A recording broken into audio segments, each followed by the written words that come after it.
Phone చేశాను. ఎందుకు ఇలా తిట్టాల్సొచ్చింది నువ్వు? ఏంటి? అని చెప్పి అంత స్మూత్‌గా కూడా అడగలేదు నేను. చాలా గట్టిగానే తిట్టుకుంటూనే మాట్లాడాను. ఆ టైంలో మా చెల్లి, "నువ్వు ఏం జరిగింది? ఏంటి?" అని కొంచెం కామ్‌గా మాట్లాడితే నేను చెప్తాను గదా! నువ్వెందుకు అంత గట్టిగా మాట్లాడుతున్నావు? అసలే నేను బాధలో ఉన్నాను. అసలే డిప్రెషన్‌లో ఉన్నాను. నువ్వొచ్చి ఈ టైంలో నువ్విలా మాట్లాడుతున్నావు. నాకు ఇంకా చాలా డిప్రెషన్‌గా ఉంటుంది. దయచేసి నాతో 2 రోజుల దాకా మాట్లాడకు. నీకు పుణ్యం ఉంటది. అని చెప్పి స్టిల్ ఈ రోజు వరకు కూడా నాతో మాట్లాడట్లేదు. అసలేం జరిగింది అనేది అక్కడ ఆ పిల్ల చాట్ చేసిన ఆ పిల్లకి తెలుసు. ఆ పర్సన్ ఎవరైతే ఉన్నారో వాళ్ళిద్దరి దాకా తెలుసు. నన్నొచ్చి "నీకు తెలీదా? అద్దరు సొంతక్క చెల్లెళ్ళే గదా! నీకు ఆ మాత్రం తెలీదా?" అనంటే, సొంతక్క చెల్లెళ్ళమే నేను కాదు అనట్లేదు. బట్ నాకు పెళ్లయింది. నేనొక సెపరేట్‌గా మా హస్బెండ్‌తో ఒక వేరే ఇంట్లో ఉంటున్నాను. ఆ టైంలో నేను లేను. ఉండుంటే నేను చెప్పుండేదాన్ని. సరే ఇలా జరిగింది. ఆ పర్సన్‌తో ఇలా చాటింగ్ అయ్యింది. ఆ టైంలో ఈ అమ్మాయి ఇలా పెట్టాల్సొచ్చిందని నేను చెప్పుండేదాన్ని. ఏది నిజం, ఏది అబద్ధం అని నాకు తెలుసుకోవడానికి మా చెల్లి సైడ్ నుంచి కూడా నాకు రెస్పాన్స్ అనేది లేదు. నేను వచ్చి ఇప్పుడు ఏమని చెప్పి చెప్పగలను? అదంతా ఒక విషయం ఒకటైతే అంటున్నారనమాట. ఇలా యూట్యూబ్ థంబ్‌నెయిల్స్‌లో కూడాను ఏమని ముగ్గురు ఫోటోస్‌లు పెట్టేసి కళ్ళల్లోంచి ఇలా ఏదో ఫైరొచ్చినట్టు ఇలా ఇలా క్రియేట్ చేసి పెడుతున్నారనమాట. నాకర్థం గాదు. అసలందులో నా ఇన్వాల్వ్‌మెంట్ ఎక్కడుంది? ఆ ఆడియోలో కానీ, ఆర్ మెసేజ్ చాట్‌లో గాని నా పేరుందా? ఎందుకు నా ఫోటో వాడాల్సొచ్చిందని నేను అడుగుదాం అనుకుంటున్నాను. సరే నా ఫోటో వాడారు ఎందుకంటే నా సొంత చెల్లి కాబట్టి అనుకుందాం కాసేపు. మా హస్బెండ్ ఏం చేశారు, తన ఫోటో ఎందుకు వాడాల్సొచ్చింది? ఈరోజు కూడా ఒక వీడియో చూసాను నేను. చాలా బాధనిపించింది నాకు. లిటరల్లీ చాలా అంటే చాలా బాధనిపించింది. అండ్ కమెంట్ కూడా పిన్ చేసి పెట్టారనమాట. ఏమని 300,000 సబ్‌స్క్రైబర్స్ నేను చేశాను video. 300,000 subscribers for Sumi talks. జై ఫేస్ రివీల్ అన్నాను కదా! అని చెప్పేసి జై బ్యాక్ సైడ్ నుంచొనుంటాడు. తన హెడ్ మీద జై అని చెప్పేసి ఇలా వస్తదనమాట. ఎవడడిగాడు? ఆడి ఫేస్ ఎవడ కావాలి? ఎందుకు? నాకర్థం కావట్లేదు. వై జైనెందుకు ఇన్వాల్వ్ చేయటం? సరే మీరు ఆ వాయిస్ మెసేజ్‌లో ఏదైతే ఉందో వాళ్ళ అమ్మనన్నారు, వాళ్ళ లవర్‌నన్నారు కాబట్టి అందుకే నీ హస్బెండ్‌ని అంటున్నారని అంటారా? అయితే ఇప్పుడు జస్టిస్ ఎవరి కోసం? సరే ఆ పర్సన్ అన్నారు, మీరు అన్నారు. ఇంక అంతే కామ్ అయిపోయినట్టేనా? ఇప్పుడు వాళ్ళన్నారు అంటే సరే మనం కూడా అనేద్దాం. అంటే వాళ్ళు అలాంటి వాళ్ళు అంటే మనం కూడా ఇలాంటి వాళ్ళమే. వాళ్ళు తప్పు చేస్తే మనం కూడా తప్పు చేసేద్దాం. అంతేనా? వాళ్ళలా ఉన్నారు. మనం కూడా అలా ఉంటే మనకి వాళ్ళకి తేడా ఏంటి అని ఇదెందుకు గ్రహించుకోలేకపోతున్నారో నాకు అర్థం కావట్లేదు. సింపుల్. ఏం జరిగింది ఆ సిట్యుయేషన్‌లో అక్కడ కరెక్ట్‌గా టైంకి ఎగ్జాక్ట్‌గా ఏం జరిగింది అని తెలుసుకునే మాట్లాడే స్కోప్ నాకు లేదు. ఉండుంటే సరే. నువ్వు అనవసరంగా చాలా తప్పుగానే మాట్లాడావు. అపాలజైజ్ టు హిమ్ అని నేను చెప్పుండేదాన్ని. లేదు నువ్వు తప్పు మాట్లాడలేదు. నువ్వు కరెక్టే మాట్లాడావు. ఆ పర్సన్ నిన్నేదో అన్నాడు. అందుకే నువ్విలా అన్నావంటే లెట్స్ ఫైట్ అంటాను. ఇప్పుడు తప్పు చేసినప్పుడు సారీ అని చెప్పడానికి ఒక క్షణం కూడా ఆలోచించను నేను. చెప్పించడానికి కూడా ఒక క్షణం ఆలోచించను. ఎట్ ద సేమ్ టైమ్ అవతల పర్సన్ ఏమైనా తప్పు చేస్తే ఫైట్ చెయ్యి అని చెప్పడానికి కూడా ఇంకో క్షణం కూడా నేను ఆలోచించను. ఇప్పుడు నేను ఒక కన్క్లూజన్‌కి రాలేకపోతున్నాననమాట. ఎవరిది తప్పు ఏంటి అని చెప్పి. వాయిస్ అయితే క్లియర్ ఉంది. క్లియర్‌గా చెప్తున్నాను. తనదే వాయిస్. నేను కాదు అని డిఫెండ్ చెయ్యట్లేదు. బట్ నా ప్రాబ్లమ్ వల్ల ఏంటంటే ఎందుకు మీమ్ పేజెస్‌లో నా ఫోటో వాడాల్సొస్తుంది. సరే వాడారు. నువ్వు ప్రమోట్ చేసావు. నీకు యూట్యూబ్ ఛానెల్ ఉంది. నీకు ఇన్‌స్టాగ్రామ్ ఛానెల్ ఉంది. మీ చెల్లి పచ్చళ్ళని చెప్పేసి నువ్వు ప్రమోట్ చేశావన్నాను. నేను ప్రమోట్ చేశాను అంటే నేనొచ్చి ఎవరిని ఒక అసభ్యకరంగమైన మాటలతో నేను ప్రమోట్ చేయలేదు ఎప్పుడూను. మీరు ఇలా ఖచ్చితంగా కొనుక్కొని తీరాలి. కొనుక్కోకపోతే అమ్మల మీద ఒట్టే అని ఈ టైప్ ఇటువంటి నేను మాట్లాడలేదు. మీరు నిజంగా దేశభక్తులైతే కొనుక్కోండి. మీరు నిజంగా మంచి మనుషులైతే కొనుక్కోండి అని నేను ఎవరిని ఫోర్స్ చేసి చెప్పలేదు కదా!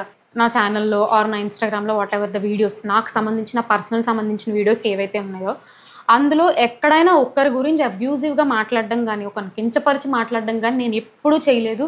అండ్ ఏ వీడియోకైనా ఎళ్ళండి. Let it be latest video, let it be old video అయినా స్టిల్ కమెంట్‌కి రెస్పాండ్ అవుతాను నేను. ఎందుకంటే ఒక పర్సన్ వచ్చి వాళ్ళ వాల్యుబుల్ కమెంట్ వాళ్ళ టైమ్ స్పెండ్ చేసి అక్కడ కమెంట్ ఇస్తున్నారు అంటే we have to respect them. నేను కూడా వాళ్ళకి ఆన్సరబుల్. నేను కూడా వాళ్ళకి అట్‌లీస్ట్ లైక్ చేయటమో, దానికి రిప్లై ఇవ్వడమో చేస్తాను. వన్స్ ఇది మంచిగా ఉంది కామెంట్ అంటే I'll give like, I'll give reply. అది నాకు నచ్చలేదు, నాకు హర్ట్‌ఫుల్‌గా ఉందంటే నేను తిట్టను, తిరిగి చెయ్యను, సైలెంట్‌గా డిలీట్ చేస్తాను. అది నా నేచర్. ఇది నా నేచర్ కదా అని చెప్పేసి అదర్ పర్సన్ కూడా అదే సాఫ్ట్ నేచర్తో ఉండాలని లేదు. ఒక్కొక్కరికి ఒక్కొక్క టైప్ ఆఫ్ మైండ్ సెట్స్ ఉంటాయి, ఒక్కొక్కరికి ఒక్కొక్క టైప్ ఆఫ్ మెంటాలిటీ ఉంటాయి. నాకు సాఫ్ట్ నేచర్ కదా అని చెప్పేసి అవతల పర్సన్ సాఫ్ట్ నేచర్ ఉండాలని లేదు, అవతల పర్సన్ అగ్రెషన్గా ఉన్నారు కదా అని చెప్పేసి నేను అగ్రెషన్ ఉండాలని లేదు. సరే నువ్వు ఇంత నీతిగా చెప్తున్నావు, ఇంత నీతి మాటలు మాట్లాడుతున్నావు, నువ్వు సాఫ్ట్ నేచరే, నువ్వు ఎవరిని అబ్యూసివ్ వర్డ్స్ మాట్లాడదు, మీ చెల్లి మాట్లాడుతుంటే నువ్వేం చేస్తున్నావు అని చెప్పేసి అంటున్నారు అనమాట. ఒక్కటి రియల్గా మాట్లాడుకుందాము, చాలా గ్రౌండ్ రియాలిటీలో మాట్లాడుకుందాము. ఇది 90s 80s 90s 70s 90s 60s ఆ కాలం కాదండి మనం బతుకుతుంది. 2025లో బతుకుతున్నాం. ఈ జనరేషన్లోని ప్రజెంట్ ఒకరి మాట ఒకరు ఎవరు వినట్లేదు, ఒకరి మాట ఒకరు వినేంత టైం ఎవరికీ ఉండట్లేదు. ఎక్కడో ఒక ఇద్దరు ముగ్గురు ఎక్కడో ఉంటారు, 100లో 20 మందో 100లో 10 మందో ఉంటారు ఒకరి మాట ఒకరు విని ఉండేవాళ్ళు ఉంటారు. అట్ ద సేమ్ టైం ఎవరి లైఫ్స్ వాళ్ళవి, ఎవరిది వాళ్ళది అన్నది ఉండి కూడా ఉంటారనమాట. నేను వాళ్ళని కరెక్ట్ కాదనట్లేదు, వీళ్ళని కరెక్ట్ అనట్లేదు, సిచ్యువేషన్స్ అంతే. ఒకరు వచ్చి బూతులు మాట్లాడారు, అయితే ఇంట్లో ఉన్న ప్రతి ఒక్క పర్సన్ది ఫోటో తీసేసి ఇంకా వేసేస్తారనమాట. కళ్ళల్లో నిప్పులు పెట్టేసి పెడతారు. వెలిగించండి, అలాగే పర్వాలేదు. ఇంకా ఎలా అంటే వాళ్ళ కింద కమెంట్స్ వచ్చేవి ఏదైతే ఉంటాయో, రోడ్డు మీద కనబడిందంటే చంపేస్తాను అంటే దానికి లైక్ చేస్తారు. అంటే మీరు ఇండైరెక్ట్గా ఏం చేస్తున్నారు? ఇప్పుడు మీరు ఫైట్ చేయడానికి మీ కాజ్ ఏంటి? సో కమెంట్స్లో వచ్చి వాళ్ళని చంపేయండి, వాళ్ళు దారిలో ఎక్కడైనా కనిపించారంటే ఏదో ఒకటి చేసేయండి, ఏదో ఒకటి చేసేయండి అంటే అండర్స్టాండ్, నేను I can't spell that word. ఏదో ఒకటి చేసేయండి అంటే you are coming and you are giving heart, you are giving like. అంటే ఏంటి, నువ్వు హేట్రెడ్ని వాళ్ళకి మైండ్లో పెడుతున్నావు అంతే కదా, సింపుల్గా. బూతులాడిన ఆ పర్సన్కి అండ్ కమెంట్ పెట్టిన పర్సన్ లైక్ ఏమని, వాళ్ళని ఏదో చేసేస్తాను, వాళ్ళు కనిపిస్తే చంపేస్తాను, వాళ్ళు కనిపిస్తే చెయ్యకూడని పని చేసేస్తాను వాళ్ళని అని అన్నదానికి లైక్ ఇచ్చిన వాళ్ళకి at the same time booth తిట్టిన వాళ్ళకి ఇంకేం తేడా ఉంది? మీ ఫైట్ ఏంటి? న్యాయం కోసమే కదా ఫైట్. అంటే ఇలా రేప్ చేసేస్తాము, చంపేస్తాము అని ఇలా థ్రెటనింగ్ చేసిన వాటిని మీరు ఎంకరేజ్ చేస్తున్నారు, లైక్ చేస్తున్నారంటే ఏంటి దాని అర్థం? మీరు మీ యూట్యూబ్ ఛానల్ ద్వారా ఏం తెలియజేశారు?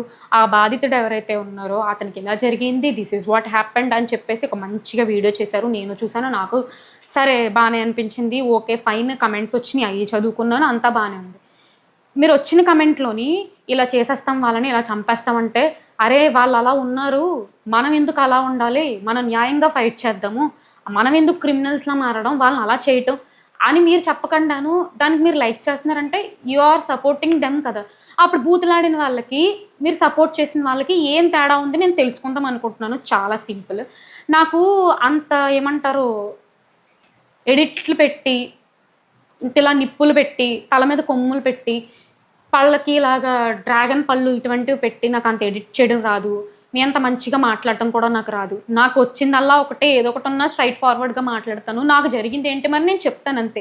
అంతకు మించి నాకు తెలియని విషయాలు వచ్చి నువ్వు చేసావు, అందులో నీ ఇన్వాల్వ్మెంట్ ఉంది అంటే దానికి నేను ఏం చేయలేను. నేను చేసేది ఏంటంటే రిక్వెస్ట్ అడుగుతున్నాను, ఏదన్నా అనుకోండి, నా ఫోటో మీరు అన్నెసెసరీగా యూజ్ చేస్తున్నారు, అది యూజ్ చేయడం అసలు కరెక్ట్ కాదు.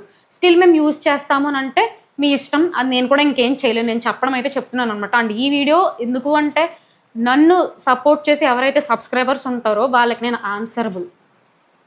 సబ్స్క్రైబ్ చేశారు అంటే ఏదో ఒక ఆస్పెక్ట్లో నచ్చి ఉండడమో, ఏదో ఒక ఆస్పెక్ట్లో వాళ్ళకి బాగా అనిపించటమో వాళ్ళు సబ్స్క్రైబ్ చేసి ఉంటారు. I am answerable to them, అందుకే నేను చెప్తున్నాను. బట్ ఏదైతే ఈ 2 days నుంచి నెగిటివిటీ ఐఎమ్ గోయింగ్ త్రూ అనేది మెంటల్గా చాలా స్ట్రెస్గా ఉంటుంది. అది నేను చెప్పినా కూడా అర్థం కాదు. నా ప్రమేయం లేదు, నాది ఇంత మట్టికి కూడా తప్పులేని దాంట్లో తీసుకొచ్చి నన్ను మధ్యలో పెట్టినప్పుడు ఎలా ఉంటుందో అది మీకు అర్థం కావట్లేదు. అది నేను చెప్తున్నా, అది మాట్లాడడానికి కూడా నాకు రావట్లేదు. ఏమో నాకు అంత బాగా మాట్లాడడం రాదు. బట్ ఇదే చాలా వరకు జరిగిన విషయం. అయితే మీ ఇష్టం అండి, ఇంకా నేనే అందులో ఉన్నానని అనుకున్నా నేను ఏం చేయలేను. లేదు నువ్వు అందులో లేవు, నువ్వు మంచిదాన్ని అనుకున్నా నేను ఏం చేయలేను. ఎందుకంటే కొన్ని ఉంటాయి, లైక్ ఎలాగా, ఇటువైపు పర్సన్ పర్స్పెక్టివ్ ఒకటి ఉంటుంది, ఈ పర్సన్ పర్స్పెక్టివ్ ఒకటి ఉంటుంది, ఫ్యాక్ట్ అనేది ఒకటి ఉంటుంది. నేను ఈమె కరెక్ట్ అనట్లేదు, ఎవరైతే ఆ పర్సన్ ఉన్నారో ఆయన కరెక్ట్ అని నేను అనట్లేదు. ఎందుకంటే నాకు కూడా తెలియదు, నేను కరెక్ట్ ఒక జడ్జ్మెంట్ వచ్చి చెప్పడానికి. నేను కూడా అంత ఏం జడ్జిని కాదు, నేను కూడా అంత హయ్యర్ అఫీషియల్ని కాదు అంత మాట్లాడేసేయడానికి. నేను చెప్పలేను. నేను కూడా మీరెలా వాచ్ చేస్తున్నారో, మీరు కూడా ఎలాగా ఆ వీడియో విన్నారో, నేను అటువంటి విన్న మనిషినే. నాకు అంతకు మించి నన్నడిగితే నేను ఏం చెప్పలేను. 300K సబ్స్క్రైబర్స్, జై ఫేస్ రివీల్. ఎవడికి చూపిస్తున్నావు? ఎవడి ఫేస్ ఎందుకు? ఆడి ఫేస్ మాకెందుకు? ఎందుకొచ్చింది ఇదంతాను? నేనేమి అడిగారు కాబట్టే నేను చూపించాను అంతే తప్ప, నాకు కావాలని చెప్పి నేను చూపించలేదు కదా! ఇప్పుడు ఎలా ఉందంటే, చూపించింది నన్నన్నారు. ఫేసు ఉన్న ఆ మనిషిని అన్నారు. బానే ఉంది. ఎవడడిగాడు? ఎందుకు చూపిస్తున్నావు? ఎందుకురా మీరందరూ చూస్తున్నారనంటే, డైరెక్ట్‌గా ఎవరైతే సబ్స్క్రైబర్స్ ఉన్నారో ఆ 300K ఆళ్ళే అంటున్నట్టు కదా మీరు ఇండైరెక్ట్‌గాను. ఒకరి ఇంట్లో పర్సన్ బ్యాడ్ వర్డ్స్